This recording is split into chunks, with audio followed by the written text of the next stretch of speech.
ఆ తర్వాత నాకు తెలిసింది, నేను అకౌంట్ సైడ్లో డ్యూటీలో జాయిన్ అవ్వడం జరిగింది అక్కడ. ఆ భగవంతుని దయ వల్ల నాకేం తెలిసిందంటే next promotion senior accountant. Right sir. ఈ సీనియర్ అకౌంటెంట్ ప్రమోషన్ ద్వారా అకౌంట్స్ డిపార్ట్మెంట్లో నేను ఉన్నా కాబట్టి సిటీలో ఏ డిపార్ట్మెంట్కైనా వెళ్ళే ఛాన్సెస్ ఉన్నాయి అనేది తేలింది అక్కడ. Right sir. అంటే ఇమీడియట్గా నాకు స్ట్రైక్ అయిపోయింది, అమ్మా ఏ డిపార్ట్మెంట్ అంటే even though police is also one of the departments. అప్పుడు అనిపించింది అన్నమాట, అమ్మ భగవంతుడు నాకు మరో మార్గం చూపించండి అని. ఆ తర్వాత డిపార్ట్మెంటల్ టెస్ట్ 2 రాశాను, అందులో పాస్ అయ్యాను. ఆ తర్వాత 1983 ఫిబ్రవరి 13th నాకు ప్రమోషన్ రావడం జరిగింది, వస్తుంది. వస్తే నేను అప్పట్లో ఎంపీలు ఎమ్మెల్యేలతో చాలా దగ్గర సంబంధం ఉండే నాకు. వాళ్ళతో రికమెండ్ చేయించేసి 1983లో పోలీస్లో ఎంటర్ అయ్యాను యాజ్ ఏ సీనియర్ అకౌంటెంట్గా. అప్పుడు అనిపించింది నాకు, ఒకవేళ నేను పోలీస్లో జాయిన్ అయ్యి ఉంటుంటే ఒక ఏరియాకు సబ్ ఇన్స్పెక్టర్ ఉండేవాడినో లేక ఇన్స్పెక్టర్ ఉండేవాడినో తెలియదు. ఇప్పుడు నేను మొత్తం హైదరాబాద్ సిటీకి హెడ్ అయిపోయినా అకౌంటబిలిటీ చూడడంలో. అవును సార్. అంటే అప్పుడు అనిపించింది అన్నమాట, అది అలాంటి వాళ్ళు నాట్ ఓన్లీ ఇన్స్పెక్టర్ డిఎస్పీలు everybody should come to me, నా దగ్గరకు వచ్చేవాళ్ళు. Right sir. అప్పుడు అనిపించింది అనమాట, ఆ పోస్ట్ కన్నా నా పవర్ఫుల్ పోస్ట్ చాలా పవర్ఫుల్ ఇది. Right sir. కాబట్టి ఆ భగవంతుడు నాకు మంచి చేశాడని నేను ఎంట్రీ అయింది 1983. Right sir. So it's biggest milestone and achievement sir. Yeah. Sir మీ కెరియర్లో అ వెరీ గుడ్ మూమెంట్ గురించి చెప్పండి. ఏ క్యాడర్ అయినా పర్వాలేదు కదా? ఏ క్యాడర్ పర్వాలేదు సార్. నేను చీఫ్ అకౌంట్స్ ఆఫీసర్గా 2013లో సార్ సైబరాబాద్ కమిషనరేట్లో జాయిన్ అవ్వడం జరిగింది. ఆ రోజుకు నేను రిపోర్ట్ చేయవలసిన వ్యక్తి, నన్ను బాగా అభిమానించే వ్యక్తి, అది ఎవరో కాదు, శ్రీ సివి ఆనంద్ గారు. Sir great sir. నేను సివి ఆనంద్ గారి దగ్గరికి వెళ్ళి, I'm the chief accounts officer sir, ఇవాళ రిపోర్ట్ చేస్తున్నా అని చెప్పాను.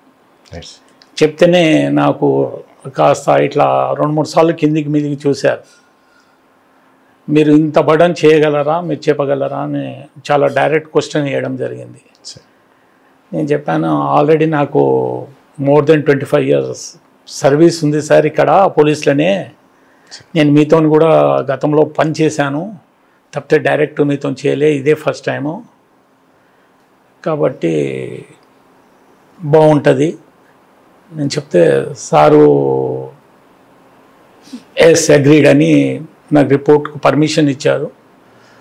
ఆ తర్వాత ఒక వారం రోజులు ఆయనతో కలిసి పనిచేయటం చాలా ఇబ్బందికరంగా ఉండే. తర్వాత నేను ఏందో ప్రూవ్ చేసుకొని శబాష్ అనిపించుకుంటే ఆ రోజు నుండి ఈ రోజు వరకు వన్ ఆఫ్ నా ఫేవరెట్ సార్ అతను అయిపోయారు. Right sir. ఆయనకు ఒబీడియంట్ ఆఫీసర్ నేను అయిపోయాను. Right sir. Great sir. అలాగే సార్ మీ కెరియర్లో జర్నీలో బ్యాడ్ మూమెంట్ గురించి చెప్పండి సార్. 2 విషయాలు చెప్తానండి sir. When I was senior accountant ఒక పని చేస్తున్నాను, నాకు ముక్కుసూటితనం అంటే ఇష్టం అండి. భయపట్టడం అనేది నా హిస్టరీలో లేదు. అలాగే సార్. చాలా స్ట్రైట్ ఫార్వర్డ్గా మాట్లాడతాను, ఒబీడియంట్గా ఉంటాను, డిసిప్లిన్గా ఉంటాను. This is my habits. Right sir. నేను సబ్జెక్ట్లో డీల్ చేస్తున్నప్పుడు ఒక ఫైల్ నా దగ్గరికి వచ్చింది.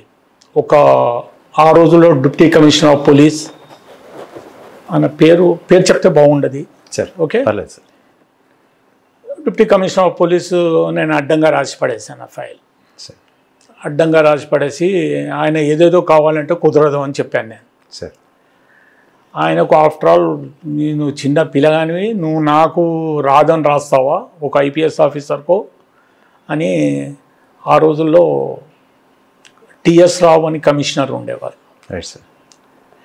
కమిషనర్ దగ్గర పోయి ఆయన ఐపీఎస్ ఆఫీసర్, ఈయన ఐపీఎస్ ఆఫీసర్, ఆయన దగ్గర పోయి నా మీద కంప్లైంట్ చేయడం జరిగింది. Right sir.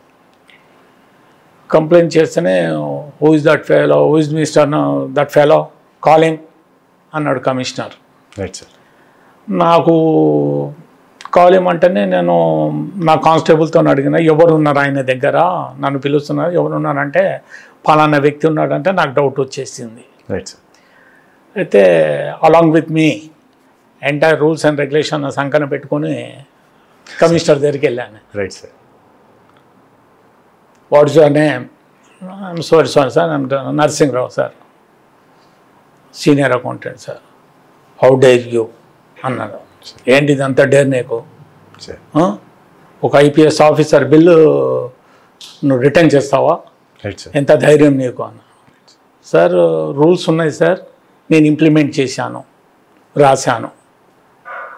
ఒకవేళ తప్పంటే మీరు రాపిచ్చేస్తే నేను లీవ్ ఇట్ సార్ అన్నాను. అన్న వేర్ ఈజ్ దట్ రూల్స్? తక్కువని తీసి చూపించాను. చూపిస్తేనే ఇద్దరు ఒకరి ముఖము ఒకరు వాళ్ళు చూసుకున్నారు. చూసుకున్న తర్వాత ఓకే యూ కెన్ గో అని చెప్పాను. కానీ ఆ 2 రోజులు చాలా ఇన్కన్వీనియంట్గా ఫీల్ అయ్యాను. Right sir. ఆ తర్వాత one of the best friend అయ్యాడు నాకు ఆ deputy commissioner. Right sir. That is one. Right sir. Another one is నేను కమిషనర్ ఆఫ్ పోలీస్లో అసిస్టెంట్ అకౌంట్స్ ఆఫీసర్ చేస్తున్నాను. కొన్ని కోట్ల రూపాయల టర్న్ ఓవర్ నా చేతుల మీద జరిగేది. వితౌట్ ఎవిడెన్స్ నేను సింగల్ పై కూడా ఎవరికి రిలీజ్ చేసేవాడిని కాదు. రైట్. Without proper checking. అక్కడ నాకన్నా ముందు అలవాటు చేసిన వాళ్ళు డబ్బు వస్తేనే ఎవరిది వాళ్ళకి పంచిపెట్టడం అలా అలవాటు చేస్తే నేను వచ్చిన వెంటనే దాన్ని బ్రేక్ చేశాను. Right sir. No it is not correct. ఏదైనా సరే డబ్బు వచ్చిందంటే వెరిఫై చేసుకొని ఎవరిది వచ్చింది ఏంటిది వెరిఫై చేసుకోకుండా ఇవ్వటానికి లేదు. Right sir. నొక్కి పెట్టాను. అది కోట్ల రూపాయల టర్న్ ఓవర్. Right sir. వాళ్ళు ఎంత ప్రయత్నం చేసినా నథింగ్ డూయింగ్. నేను వెరిఫై చేయాలి, చూడాలి, నాకు 2-3 రోజులు పడుతుంది. Right sir. అది చూసినాకనే చేస్తాను కానీ లేకుంటే కుదరదు అని చెప్పాను. చెప్తే వాళ్ళకు మండిపోయి అడిషనల్ కమిషనర్ దగ్గరికి వెళ్ళారండి. Right sir. Okay. Call him immediately అని. పోయినా వాట్ ఈస్ దిస్ అన్నాడు. లేదు సార్ ఇట్లా ఉంటారు, నీకన్నా ముందు చేసిన వాళ్ళు మనుషులు కాదా, నువ్వేనా మనిషివి, నీకే రూల్స్ తెలుసా? Right sir. అట్లా కొంచెం అడ్వర్స్గా మాట్లాడడం జరిగింది. Right sir. నేను చెప్పాను వాట్ ఎవర్ నేను చేశాను అది 100% కరెక్ట్ సార్ అన్న. ఇమీడియట్గా నాకు సుపీరియర్ ఆఫీసరు మాధవి కృష్ణమూర్తి అని చీఫ్ అకౌంట్స్ ఆఫీసర్ ఉండేవాళ్ళు. ఇమీడియట్గా కమిషనర్ ఫోన్ చేసి అడిషనల్ కమిషనర్ మేడంకు, చూడు మీ ఏఓ గారు చాలా హైలీ కరప్టెడ్ మ్యాను, డబ్బులు ఇస్తే కానీ పని చేయడంట, కాబట్టి ఇమీడియట్గా ఆయనకు సస్పెండ్ చేయండి, లేదా ఇక్కడ నుండి ట్రాన్స్ఫర్ చేయండి. అంటే ఇమీడియట్గా చీఫ్ అకౌంట్స్ ఆఫీసర్ గారు అన్నారు, సార్ మీరు చెప్తున్నది మీరు ఎవరు చెప్పితే ఏమిన్నారో నాకు తెలియదు కానీ మా డిపార్ట్మెంట్లో is the honest officer and చాలా రూల్స్ అండ్ రెగ్యులేషన్తో పోయేవాళ్ళు, కరప్టెడ్ అనేది డస్ నాట్ అరైజ్ సార్ అని గట్టిగా చెప్పారు. నో నో నో నో ఇట్లనే ఒక వారం రోజులు నడిచింది. ఈ వారం రోజులు నేను బాగా బ్యాడ్గా ఫీల్ అయ్యాను. అది ఒక బ్యాడ్ మూమెంట్. ఆ తర్వాత ఆయన ఎంతమందికి ఎంక్వైరీ చేసుకోవాలో చేసుకున్నాడు. ఆ తర్వాత వన్ ఫైన్ మార్నింగ్ ఆయన దగ్గర పోయి కూర్చుండి నన్ను పిలిపించాడు. నేను పెద్ద ఆఫీసర్ అని నేను వెనుక కూర్చున్నాను, ఆయన ముందు కూర్చున్నాడు కమిషనర్ ముందు. వెనుకకు చూసి ఇట్లా ఇట్లా పిలిచి ముంగట కూర్చోండి భుజం మీద చేసి సారీ నరసింహరావు అని చెప్పాను. గుడ్ అండ్ బ్యాడ్ రెండు అక్కడ జరిగినాయి. తప్పితే నాకు బ్యాడ్ మూమెంట్ ఏంటంటే వారం రోజులు బాగా సఫర్ అయ్యానండి బాగా.